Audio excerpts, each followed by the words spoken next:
I'm Nima Rajan, and this is Forum Daily News for Monday, March 7th. And tonight, international allies unite to help in the Ukraine war as hopes of a de-escalation look bleak. Canada, Britain, and the Netherlands are joining forces to form an international Ukraine support group. British Prime Minister Boris Johnson says the group will coordinate the efforts of the international community to provide long-term and unwavering support to Ukraine now and in the future. He says the three nations will be encouraging others to join as well. Prime Minister Justin Trudeau says the leaders are focused on pushing back against the illegal Russian invasion of Ukraine. The Prime Minister says Canada is sanctioning 10 more Russian political and business leaders in retaliation for President Vladimir Putin's invasion of Ukraine. At a press conference in the UK, Mr. Trudeau says the 10 individuals who are being sanctioned were identified by Alexei Navalny, the jailed Russian opposition leader who is considered Mr. Putin's main rival. Well, the PM was in the United Kingdom today, meeting with the Queen. She welcomed Prime Minister Justin Trudeau to Windsor Castle in her first in-person engagement since recovering from COVID-19. Pictures show Mr. Trudeau holding Queen Elizabeth's hand in both of his and both smiling warmly. The Prime Minister's visit to the United Kingdom is the first leg in a four-country European tour this week. It will include stops in Latvia, Germany, and Poland to discuss the war in Ukraine. Rising consumer debt is impacting the Canadian housing market. Equifax says Canadians took out fewer new mortgages even before interest rates began to rise last week. But consumer debt continued to increase in the fourth quarter. The company says the number of new mortgages declined 8.1% year over year in the last 3 months of 2021, with the biggest drop in Toronto and Hamilton. Equifax also says average consumer debt, excluding mortgages, rose 7.9% to $2.2 trillion. This all comes as credit card spending was up 14.4% in the fourth quarter from a year earlier. However, overall delinquencies remained low and declined. Moving to Ottawa now, where one of the key organizers of the Freedom Convoy demonstration returned to court today and has officially been granted bail. Last week, her lawyers asked for a review of a judge's decision to deny bail, claiming that the judge was biased. Today, bail was set at $25,000. The Law Society of Ontario is reacting to the possibility that test materials were leaked ahead of time. Ontario bar exams scheduled for this month have been cancelled as officials investigate. The Society says it is cancelling barrister and solicitor examinations that were to be written online to protect the public and the integrity of its licensing process. It says evidence suggests potential involvement of third parties in the leak. About 1,100 candidates had been scheduled to write exams from March 8th to 11th and March 22nd to 25th. Questions have emerged in the north. As emails show, the city of Iqaluit and Nunavut's health department had much debate about how to respond to the capital's water emergency last year. Some 8,000 Iqaluit residents couldn't drink tap water for nearly 2 months after it was found to be contaminated with fuel. Emails obtained by the Canadian press under access to information legislation show city and health department officials faced hurdles in coordinating a response. This as questions arose about what was and wasn't safe with the water. General Motors and POSCO Chemical are teaming up to build a $400 million plant in Quebec to produce material for electric vehicle batteries. The plant will make cathode active materials for GM's Ultium batteries. The joint venture will create about 200 jobs. Meanwhile, the price for Brent crude oil briefly surged above $130 a barrel this morning before pulling back to about $125 a barrel. Prices for benchmark U.S. crude also bounced, gaining $10 a barrel and then giving up some of that advance. The all-time high was $145.29 a barrel in July 2008. Time for an update on the Paralympic Games in Beijing. Canada won 6 medals today, bringing its total haul to 12 so far. Tyler Turner from Campbell River, BC, won Canada's first ever Paralympic gold medal in snowboarding. Brian McKeever skied to his 14th victory, and Natalie Wilkie from Salmon Arm, BC, won the women's 15-kilometer cross-country ski race. Lisa De Jong of Sherwood Park, Alberta, won silver in the women's snowboard cross race. Brittany Hudak from Prince Albert, Saskatchewan, won bronze in the women's 15-kilometer cross-country ski race. And alpine skier Alana Ramsey won bronze in super combined. All right, stay with us. We'll be right back after the break with a look at the ongoing crisis in Ukraine. We'll have an interview with Dr. Christian Leuprecht coming up next. So stay with us. We'll be right back on Forum Daily News.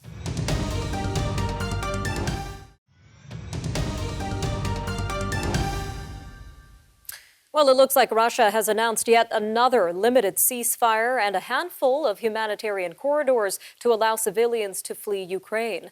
But there is little to indicate that is actually happening. The two sides met for talks again today. This while the Russian and Ukrainian foreign ministers are scheduled to meet in Turkey on Thursday. Ukraine's president is calling for a global boycott of all Russian products, including oil. This comes as Russian forces increase their shelling of encircled cities. Meanwhile, Russia's president has likened Western sanctions on his country to declaring a war. Well, with us now to discuss the conflict is Dr. Christian Leuprecht, security and defense expert and professor at Queen's University and the Royal Military College. Sir, welcome back to Forum Daily. A pleasure. Hello. So what are the latest updates on the military situation within Ukraine, sir? Well, what we see here is not much movement in the last 24 hours, but it appears that the Russians are massing troops for an assault on Kharkiv, as well as assaults from westwards and eastwards around Kyiv in an a renewed attempt to encircle the city. It also appears that the Ukrainian forces in the south of the country have been able to thwart, or at least for now stall, further progression of an offensive towards Odessa. But certainly there's expectation that Russian troops will continue to push in that direction and expected a bombardment of that city in the coming days. And as this invasion continues, we're hearing talks about Russia taking all of Ukraine. So what do you see as the current Russian strategy here? Well, I think everybody's a little bit puzzled as to what the end game really is from the Kremlin here. I mean, with the troops they have, they've had significant difficulty achieving even their most minimalist objectives. I mean, if their most fundamental tactical objective was regime change in Kiev and taking Kiev within the first couple of days, like clearly they haven't achieved that yet. And we'll see the Ukrainian defenders may well yet hold out and be able to hold Kiev. So in that sense, I think it's not really clear to me how the Russians will attempt to take the whole of the country and to what extent this is just a narrative to reinforce Putin's claims over the whole of Ukraine, and to what extent this is simply bluster in order to detract from the extreme severe misplanning and missteps that we've seen by the Russian military over recent days. And at the same time, we're seeing NATO handle this very delicately in that it doesn't want to be directly involved in the conflict. Last week, Secretary General Jens Stoltenberg ruled out no-fly zones over the Ukrainian airspace. Tell us a little bit more about this move and what it means. Yeah, look, I think there's a number of reasons for that. The obvious reason is any contact between NATO troops and Russian troops could seriously escalate the situation. I think there's also concern that getting involved might hand a propaganda victory to Putin, because of course his narrative has always been that this is an offensive war, whatever, by NATO against Russia, and so any confrontation there would really play into Putin's hands. But I think there's also very real tactical concerns. The West has provided significant amounts of anti-aircraft capability now to Ukrainian troops on the ground, many of whom aren't all that well trained on that capability. And so they'll assume that anything that flies in that airspace is pretty much Russian assets. So there's a real risk of friendly fire as well. So I think many good reasons why NATO is reticent. But at the same time, it's not clear that the significant risk involved in trying to establish a no-fly zone is worth the, I think, relatively moderate tactical payoff, given that most of the humanitarian casualty are coming from artillery and tank fire, not from Russian air assets. And as this war continues, we're also seeing a war against disinformation happening, especially within Russia. Tell us a little bit about how Russia's military is really impacting media within the country. Yeah, so I think Putin has realized he's lost the control of the narrative outside of Russia. So he's really doubling down on the narrative within Russia. And he does this in a couple of ways. So one is to try to stifle dissent, protest, freedom of the press, and also now, for instance, the ability to confiscate assets by people who he deems disloyal to the regime. So this suggests civil servants or oligarchs who speak out against him. So really trying to control that narrative. At the same time, of course, he's imposing, I think he's readying the Russian population for martial law with these extreme information constraints, and probably going to introduce conscription in the very near future. A lot to keep our eyes out for. Dr. Leuprecht, thank you again for your time today.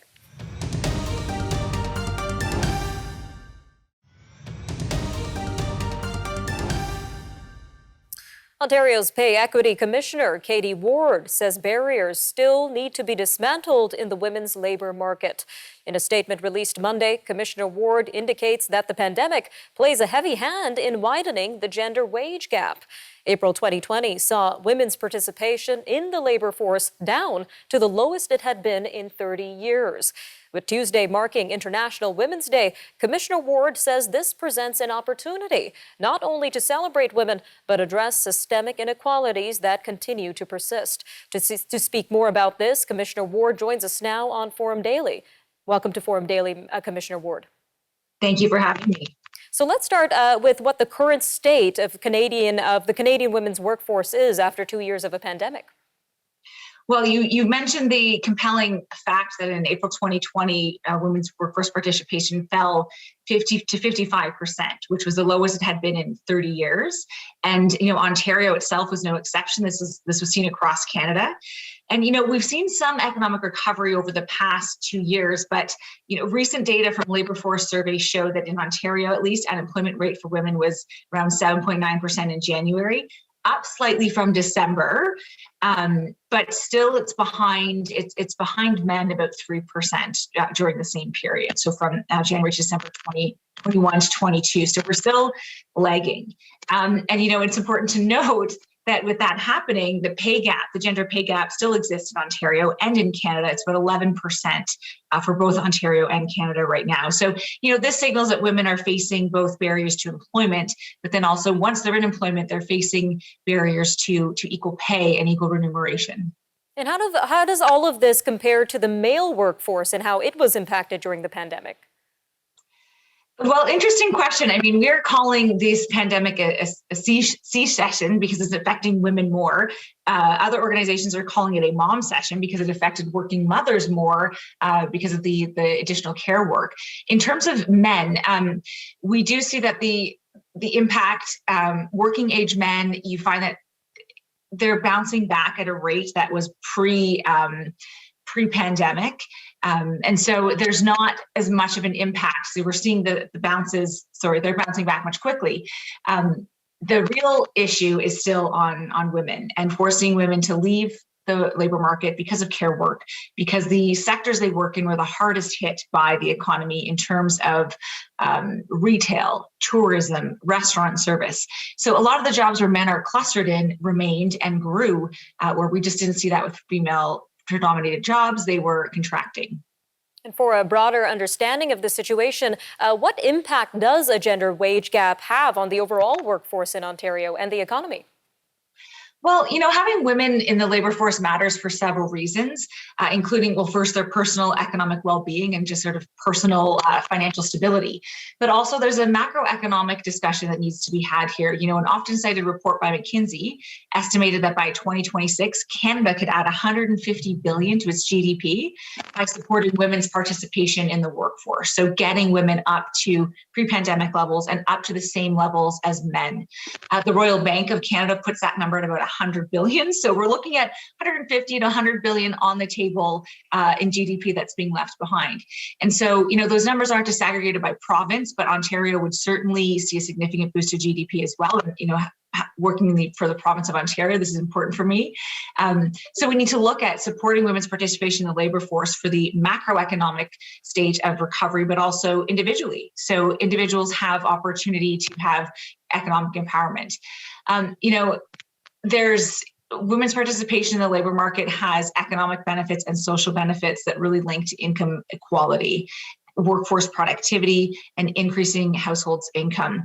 And increasing household income is a really salient fact, given that 50% of the Canadian GDP is driven by household spending, and by household spending is overwhelmingly done by women. So there's an important connection of getting women in the workforce, making and achieving equal pay, because ultimately that pay, that investment goes back into society, back into our economy to strengthen the macro picture and then the micro picture for the individual. All right, just a really quick 30 seconds left here, ma'am, but what steps can officials take to address these systemic inequalities? Well, there's a lot of data that shows that diversity in the workplace supports innovation and is supporting businesses bouncing back from the economy, from the recession. Ideas and innovation are gender neutral. They appear in men and women, and that's intersectional. So I think business leaders need to look at the breadth and depth of their talent pool and look for ideas across an innovation, and really award that innovation with equal pay and equal recognition. Absolutely, ma'am. Thank you again for joining us today on Forum Daily. Thank you. Stay with us. We've got more top stories from around the world coming up next with an update on Ukraine.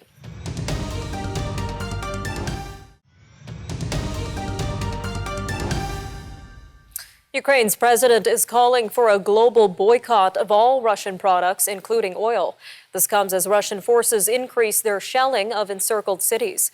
Russia announced a ceasefire and said that it would open humanitarian corridors in several areas to allow hundreds of thousands of Ukrainian civilians to flee the fighting.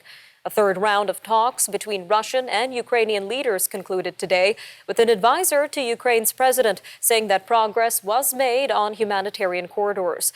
More than 1.7 million Ukrainians have left their homes for refuge in neighboring countries.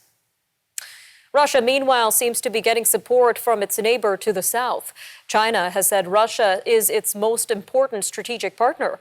This comes amid Beijing's continued refusal to condemn the invasion of Ukraine. Wang Yi today told reporters that ties with Moscow constituted one of the most crucial bilateral relationships in the world. Beijing has denounced trade and financial sanctions on Moscow and says Washington is to blame for the conflict in Ukraine. And this alliance is already benefiting Russia's biggest banks, which are looking at issuing credit cards powered by China's UnionPay system. This comes after Visa and MasterCard said they would cut their services within Russia over the invasion of Ukraine. The Russian central bank warned yesterday that all cards using the Visa or MasterCard systems will stop working for both purchases and foreign websites and transactions abroad. American Express also withdrew its services over the weekend. In addition to other companies, all of the big four accounting firms have now also cut ties with Russia.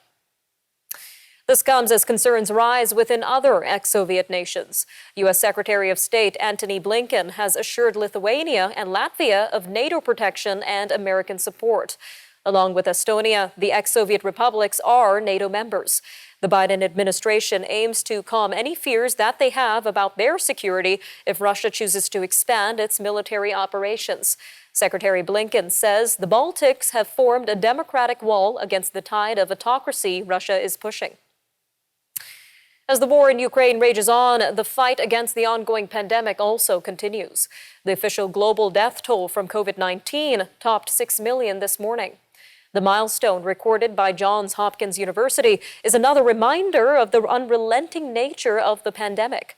This even as some people are no longer wearing masks, travel is resuming, and businesses are reopening around the globe. Remote Pacific Islands are just now grappling with their first outbreaks. Hong Kong is battling its worst outbreak, and Eastern Europe is facing a spike in deaths. Africa's fight against the virus will soon be getting a boost, or should I say booster. Moderna says it has signed a memorandum of understanding with Kenya's government for the drug maker's first mRNA vaccine manufacturing facility in the continent. Moderna said in a statement on Monday that the goal is to produce up to 500 million doses of vaccines a year for Africa. It says the focus is on drug substance manufacturing.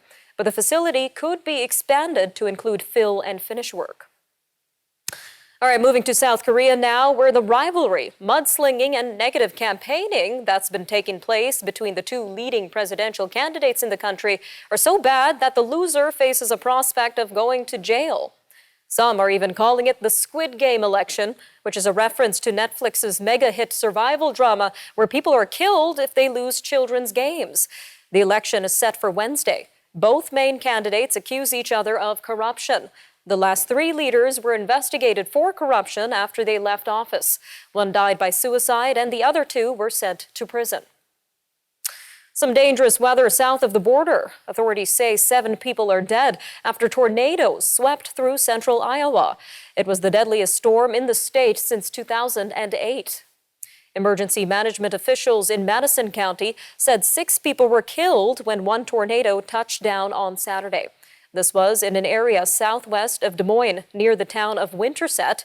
Among those killed were 2 children under 5. There was another death when a separate tornado struck in nearby Lucas County. An 86-year-old amateur astronomer from Vancouver Island has had an asteroid named after him in honor of his work inspiring hundreds of youth over 4 decades. Sid Sidhu of Highlands can now train his telescope on an asteroid that was recently renamed to Asteroid Sidhu. The announcement by the International Astronomical Union came after Mr. Sidhu was nominated by the Victoria Centre of the Royal Astronomical Society of Canada. He has been a member since 1985.